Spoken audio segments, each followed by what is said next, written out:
Welcome to my channel English classes by R A Sharma. Friends, आज मैं जो video आपके लिए लाया हूँ, इस वीडियो में I will tell you how to use noun clause while translating from Hindi to English. आप हिंदी से इंग्लिश जब ट्रांसलेट करेंगे सेंटेंसेस को, तो आप नाउन क्लॉज का कैसे यूज करेंगे, वो कौन सी कंजंक्शन से जो नाउन क्लॉज के ट्रांसलेशन के समय यूज किए जाते हैं, और कैसे आप जानेंगे कि ये सेंटेंस नाउन क्लॉज का, पूरा मैं बताऊंगा इस वीडियो में। आइए हम शुरू करते हैं नाउन क्लॉज। हालांकि नाउन क्लॉज शुरू करने से पहले आपको बता दूं कि जब मैं सिंथेसिस आपको पढ़ाया था, मेरा वीडियो है, इस पर कई वीडियो आप देखे होंगे, तो उसमें नाउन क्लॉज के बारे में मैंने बताया, एडजेक्टिव क्लॉज के बारे में बताया, एडवर्ब के बारे में बताया, बट हिंदी से इंग्लिश करने के बारे में नहीं बताया था। तो यहाँ मेरा जो मेन फोकस है, जो मेन पॉइंट है बताना आपको, केवल ट्रांसलेट करने के लिए कैसे आप यूज करेंगे वही बताऊंगा। शुरू करने से पहले मेरी आपसे रिक्वेस्ट है कि प्लीज सब्सक्राइब माय चैनल। मेरे चैनल को आप सब्सक्राइब जरूर करें, और वीडियो अगर अच्छा लगे तो जाते जाते एक लाइक जरूर कीजिएगा, ताकि इससे मुझे इंस्पिरेशन मिले और I will try do better for you. तो मैं ट्राई करूंगा कि आपके लिए अच्छा कर सकूं। तो हम शुरू करते हैं नाउन क्लॉज। ये कॉम्प्लेक्स सेंटेंस के बारे में है। कॉम्प्लेक्स सेंटेंस आपको मैं बता दिया हूं कि सेंटेंस क्लॉज के आधार पर तीन होते हैं, सिंपल, कंपाउंड और कॉम्प्लेक्स। तो इसमें कॉम्प्लेक्स सेंटेंस में तीनों क्लॉज आते हैं, नाउन, एडजेक्टिव और एडवर्ब आते हैं। तो नाउन क्लॉज के बारे में हम शुरू करते हैं। नाउन क्लॉज, नाउन क्लॉज को हिंदी में कहते हैं संज्ञा उपवाक्य। ठीक, संज्ञा उपवाक्य, संज्ञा उपवाक्य। डेफिनेशन आपको इंग्लिश में मैं बता चुका हूं, फिर रिपीट कर देता हूं। Noun clause is a group of words which makes a complete sense. It has its subject and predicate and does the work of a noun. Noun clause पांच तरह से सेंटेंस में कार्य करती है। तो 5 तो मैं बता चुका हूँ, यहाँ केवल ट्रांसलेशन बताना है। तो मैं कुछ इसके क्लू बता रहा हूँ कि आप कैसे जानोगे कि नाउन क्लॉज का ट्रांसलेशन है। जैसे नाउन क्लॉज की पहली पहचान इसकी है, जितने सेंटेंसेज आपको रहेंगे नाउन क्लॉज के, सभी सेंटेंसेज क से शुरू होते हैं। मतलब क्या है कि कब, कहाँ, कैसे, क्यों, किसने, इसी जो वर्ड्स से ये शुरू होता है। जस्ट इसका अपोजिट होता है एडजेक्टिव। वहां चले जाएंगे एडजेक्टिव में तो जकारात्मक माने ज से शुरू होता है, लेकिन नाउन क्लॉज के सारे सेंटेंसेज क से शुरू होते हैं। जैसे एक सेंटेंस है, मैं जानता हूं कि आप कौन है, की दिया ना, मैं जानता हूं कि, किया गया। तो नाउन क्लॉज का लक्षण होता है। अब नाउन क्लॉज जब आप ट्रांसलेट करेंगे हिंदी से इंग्लिश में, और जिन वर्ड्स का आप यूज करते हो generally, what, when, how, fair, who, it is, इन्हीं का हम जनरली दैट बेस में है। दैट तो बहुत ही इंपॉर्टेंट है, इसको आप अवॉइड नहीं कर सकते। तो इन्हीं वर्ड्स का हम जनरली यूज करते हैं जब नाउन क्लॉज को ट्रांसलेट करते हैं। तो इनके जितने भी वर्ड्स होते हैं वो सब क से शुरू होते हैं। एक एक करके मैं एग्जाम्पल आपको लिखते जाऊंगा, एग्जाम्पल को ट्रांसलेट करते जाऊंगा हिंदी से इंग्लिश में, और आपको बताते जाऊंगा ताकि आप इजिली उसको समझ सकें। तो हम एक एक सेंटेंस आपको लिख के बता रहे नाउन क्लॉज का। जैसे देखिए, सिंपल से,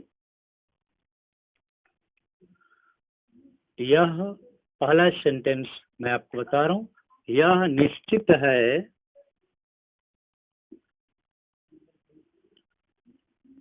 यह निश्चित है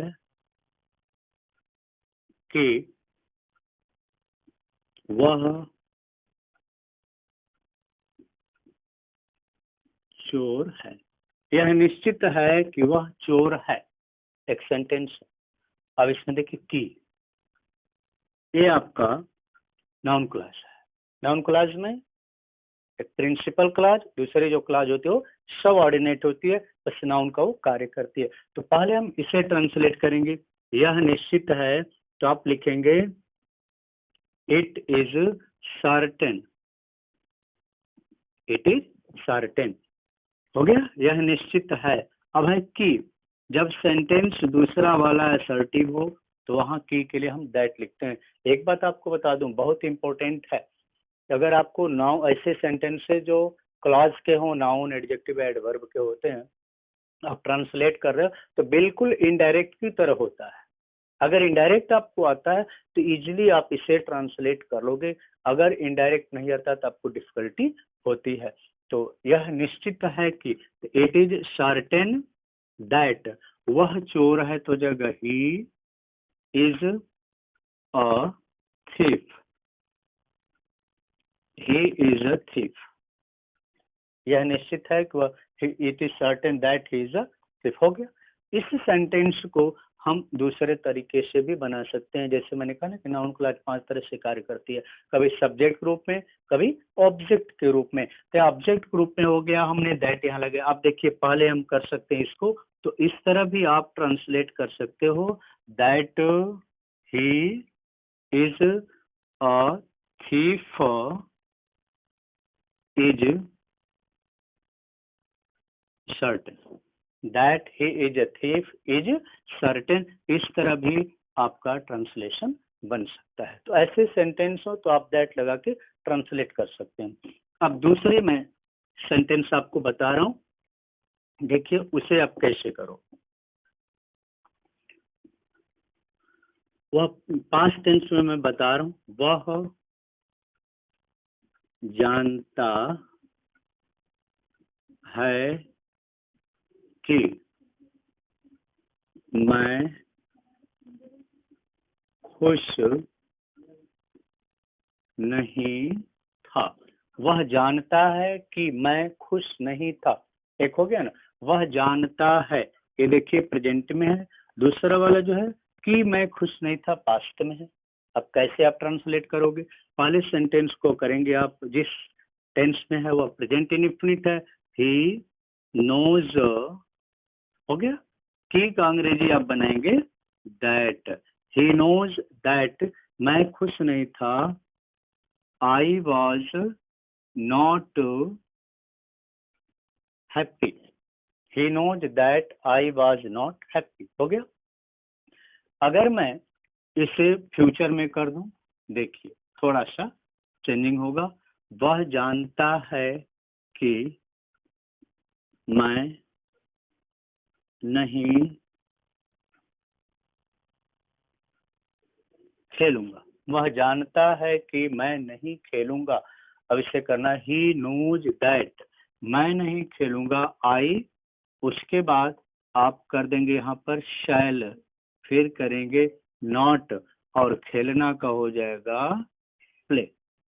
ही knows that I shall not play, वह जानता है कि मैं नहीं खेलूंगा, तो आपका हो गया, ये फ्यूचर में था तभी वही हो जाएगा। बात आई समझ में। अब दूसरे तरह का सेंटेंस देखिए, दूसरे तरह का देखिए, पहला मैं पास्ट में करता हूं, वे कहते थे कि रचना गरीब है, वे कहते थे कि रचना गरीब है, वे कहते थे, इट इज पास्ट, पास्ट है ना, बट इट इज प्रेजेंट, तो बिल्कुल नरेशन की तरह आप ट्रांसलेट कीजिएगा। जब पहला पास्ट में है तो दूसरे को भी पास्ट में आप ले जाओगे, तो हो जाएगा, वे कहते थे, इट इज पास्ट इंडेफिनिट, तो लिखेंगे दे शेड, हो गया। की का इंग्लिश हो जाएगा दैट, दे सेड दैट, की रचना गरीब, ऐसे पास्ट में ले जाए क्योंकि ये बात बीत चुकी है, तो हम पास्ट में ले जाएंगे, तो लिखेंगे इसका Rachna was poor, Rachna was poor, हो गया। पहला पास्ट था तो दूसरे को पास्ट कर दीजिएगा, बिल्कुल नरेशन की तरह, इनडायरेक्ट की तरह, हो गया। दूसरा देखिए, दूसरे सेंटेंस को मैं बता रहा हूँ। सेंटेंस नंबर 4, जैसे पहला अगर इम्परेटिव हो जाए, जैसे मुझे बताओ कि रमेश कहाँ है, मुझे बताओ कि रमेश कहाँ है, कि कहाँ आ गया, कैसे है, मुझे बताओ। It is imperative sentence. और इम्परेटिव सेंटेंस कैसे बनाते हैं आपको ये मैंने बताया है। तो पहले वर्ब लिखेंगे हम, टेल मी। टेल मी हो गया, मुझे बताओ कि रमेश कहाँ है। यहाँ देख रहे हैं कि क्वेश्चन वर्ड आपका मिडिल में आ गया। जब क्वेश्चन वर्ड मिडिल में हो तो हम दैट कनेक्टर का यूज नहीं करते हैं, क्वेश्चन वर्ड को ही हम कनेक्टर की तरह यूज करते हैं। तो यहाँ हम यूज कर देंगे वेयर का, वेयर। उसके बाद वेयर के बाद तुरंत आप वर्ब नहीं लिखोगे, सब्जेक्ट लिखोगे। तो वेयर रमेश इज, इसको ऐसे बनाएंगे, tell me where Ramesh is, तब आपका सही होगा। अगर कहे तो वेयर इज रमेश, तो ये सही नहीं माना जाएगा। इस तरह से आप बनाएंगे तो सही होगा। इसी तरह एक दो सेंटेंस मैं आपको और बता रहा हूँ डबल इंट्रोगेटिव करके। देखिए, क्या तुम जानते हो कि वह कब आएगा, क्या तुम जानते हो कि वह कब आएगा। इससे आप कैसे, यहाँ देख रहे हैं इंट्रोगेटिव है, दूसरा भी इंट्रोगेटिव। ऐसे सेंटेंस को ट्रांसलेट करना हो तो पहले आप जिस टेंस में से बनाए, क्या तुम जानते हो इट इज प्रेजेंट इंडेफिनिट, तो आप लिखेंगे डू यू। जानना का आप क्या लिखेंगे, नो, डू यू नो। ठीक है, यहाँ दैट का आप यूज नहीं करेंगे। यहाँ क्वेश्चन वर्ड मिडिल में है तो मिडिल में है तो पहले लिखिए व्हेन, वह आएगा तो व्हेन, फिर लिखेंगे ही, उसके बाद आप लिखेंगे when he will come. Do you know when he will come, हो गया। अब व्हेन के बाद तुरंत ऑक्सिलरी वर्ब लिख देंगे तो आपका सेंटेंस जो ट्रांसलेशन है वो गलत हो जाएगा। ये रहा। अब देखिए कुछ और सेंटेंसेज मैं बता रहा हूँ, उनको भी ध्यान से आप देखें, थोड़ा सा इससे हटके होंगे। जैसे जो कुछ मैं कहता हूँ ध्यान दो, हो गया। जो कुछ मैं कहता हूँ ध्यान दो, जो कुछ के लिए हम जो यूज करते हैं वर्ड वो होता है व्हाट। जो कुछ मैं कहता हूँ ध्यान दो, तो ध्यान दो ये देख रहे हैं इंपरेटिव सेंटेंस है, तो आप पहले इंपरेटिव सेंटेंस को ट्रांसलेट करेंगे। तो इसके लिए लिखेंगे पे अटेंशन, पे अटेंशन हो गया, ध्यान दो। टू, जो कुछ मैं कहता हूँ प्रेजेंट इंडेफिनिट है, इसका लिखेंगे व्हाट आई से, pay attention to what I से, हो गया। अगर इस तरह दिया हो तो आप ऐसे ट्रांसलेट करेंगे। उसके बाद देखिए एक और सेंटेंस बताता हूँ दूसरे तरीके का।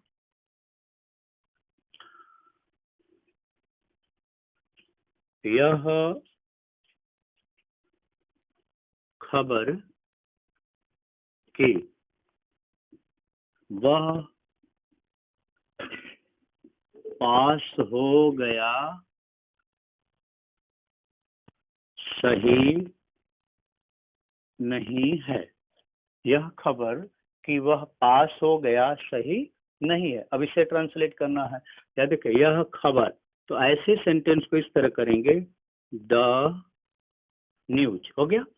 की का अंग्रेजी लिखेंगे आप दैट, द न्यूज दैट, वह पास हो गया, ही पास्ड, ये कॉम्प्लीमेंट का इसमें है, the news that he passed सही नहीं है, is not true, is not true.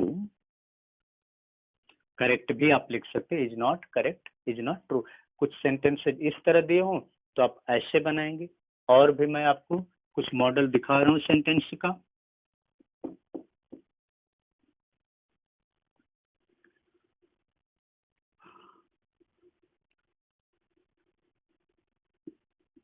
क्या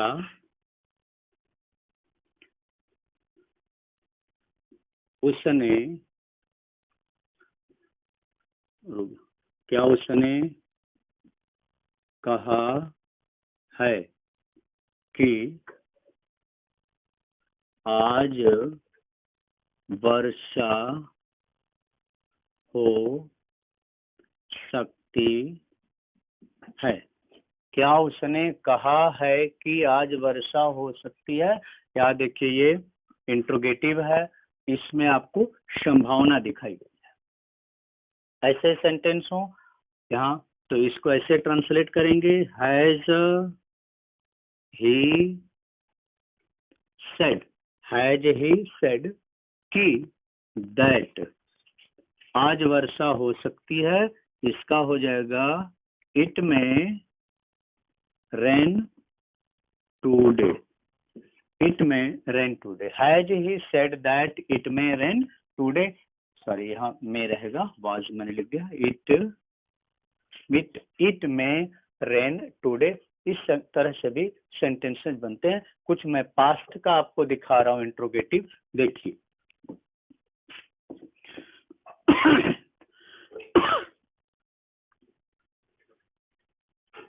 उसने मुझसे पूछा कि तुम कहाँ रहते हो। उसने मुझसे पूछा कि तुम कहाँ रहते हो। यहाँ देखिए, उसने मुझसे पूछा पास्ट में, तुम कहाँ रहते हो प्रेजेंट है। एक बार मैंने बताया तो दोबारा रिपीट कर देता हूँ।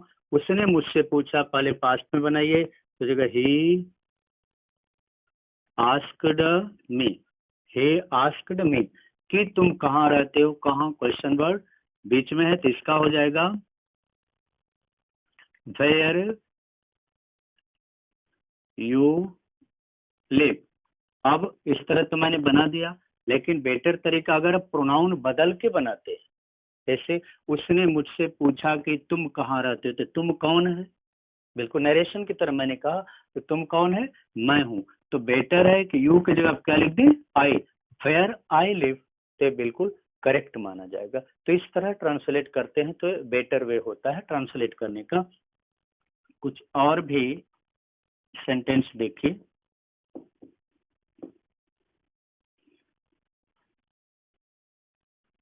जैसे बीच में अगर इस तरह का सेंटेंस हो,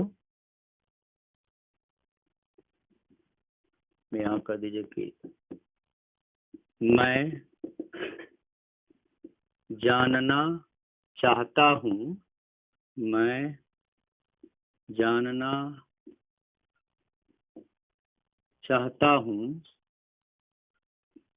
कि, मैं जानना चाहता हूँ कि क्या आप पढ़ाते हैं। मैं जानना चाहता हूँ कि क्या आप पढ़ाते हैं। ये देखिए, पहला इन्फिनेटिव का यूज किया गया है, दूसरा वाला आपका इंट्रोगेटिव है। ऐसे सेंटेंस को कैसे ट्रांसलेट करेंगे, आई वांट हो गया, I want to know, I want to know हो गया। कि क्या आप, अब की क्या लगा है, या व्हाट की, व्हाट का आप यूज नहीं करेंगे। आई वांट टू नो, या दैट का भी यूज नहीं होगा, यहाँ पे नहीं होगा। यहाँ हम यूज बिल्कुल करेंगे विदर का या वेयर का यूज करेंगे। विदर का यूज करें या वेयर का, विदर यू टीच, इस तरह से आप बनाएंगे। I want to know if you teach या विदर यू टीच। ऐसे सेंटेंसेस भी आते हैं तो इस तरह से बनाते हैं। एक सेंटेंस मैं और बता रहा हूँ और उसके बाद नाउन क्लास को इसी पर बंद करेंगे। जैसे देखिए ऐसे लोगों से दूर रहो जो झूठ बोलते हैं। ऐसे लोगों से दूर रहो जो झूठ बोलते हैं। इसको कैसे बनाएंगे? पहले इंपरेटिव की तरह ऐसे लोगों से दूर रहें, तो ऐसे लिखेंगे एवॉइड। एवॉइड, अच्छा एक मिनट, इस सेंटेंस को हम इसी पर छोड़िए, जो लगा है तो बिल्कुल एडजेक्टिव क्लास की तरह हो गया, तो इसको हम छोड़ दे रहे हैं। ठीक है, दूसरा सेंटेंस आपको बताते हैं। देखिए, खबर कि वह आएगा सही नहीं है। खबर कि वह आएगा सही नहीं है, की लगा हुआ है, नाउन क्लास। अगर ज लग जाए तो एडजेक्टिव क्लास हो जाएगा, उसको अगले वीडियो में बताऊंगा। इसे ऐसे करेंगे, द न्यूज दैट वह आएगा, he will come, is not correct. Prove भी कर सकते हैं।